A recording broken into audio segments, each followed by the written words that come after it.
2025 বৰ্ষৰ দেৱ দামোদৰ দেৱ বঁটা ঘোষণা আউনীআটী সত্ৰ সত্ৰাধিকাৰ পিতাম্বৰ দেৱ গোস্বামীয়ে ঘোষণা কৰিলে দামোদৰ দেৱ বঁটা প্ৰাপক নাম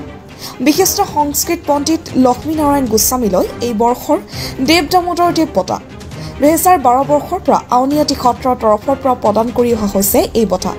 বাক্সা জিলাৰ সংস্কৃত পণ্ডিত লক্ষ্মীনাৰায়ণ গোস্বামীয়ে সমাজ জীৱনলৈ আগবঢ়োৱা অৱদানৰ বাবে এই স্বীকৃতি আউনীআটী বিশ্ববিদ্যালয়ৰ নামভৰ্তি প্ৰক্ৰিয়া সন্দৰ্ভতো সত্ৰাধিকাৰ গৰাকীয়ে ক'লে বহু গুৰুত্বপূৰ্ণ তথ্য মহাপুৰুষ শ্ৰীমন্ত শংকৰদেৱে যেনেকৈ জাতিৰ প্ৰাণ প্ৰতিষ্ঠা কৰিলে এই জাতিৰ সংস্কৃতি কলেবৰ বৃদ্ধিত কেইবাগৰাকী সন্ত পুৰুষে সহযোগ কৰিছে তাৰ ভিতৰত অন্যতম দেৱ দামোদৰ আমি যাক শ্ৰী দেৱ দামোদৰ বুলি কওঁ সেই দেৱ দামোদৰ নামত আমি এটা বঁটা প্ৰদান কৰি আহিছোঁ আৰু সেই বঁটাটো 2012 চনত আৰম্ভ হৈছিলে এতিয়ালৈকে 12 জনক দিয়া হ'ল এইবাৰ আমি 13 নম্বৰৰ কাৰণে লক্ষ্মীনাৰায়ণ গোস্বামীকে আমি নিৰ্বাচন কৰিছোঁ আৰু তেখেতক আমি এইবাৰ বঁটাটো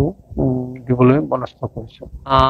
উত্তৰ গুৱাহাটী সত্ৰতে আমি ভাবিছোঁ আমাৰ বিশ্ববিদ্যালয়ৰ এটা পৰিৱেশ কলাৰ লগত সংগতি ৰক্ষা কৰি আমি এখন কৰ্মশালা অনুষ্ঠিত কৰিম এইটো তাৰিখটো হ'ল 26-27 জুলাই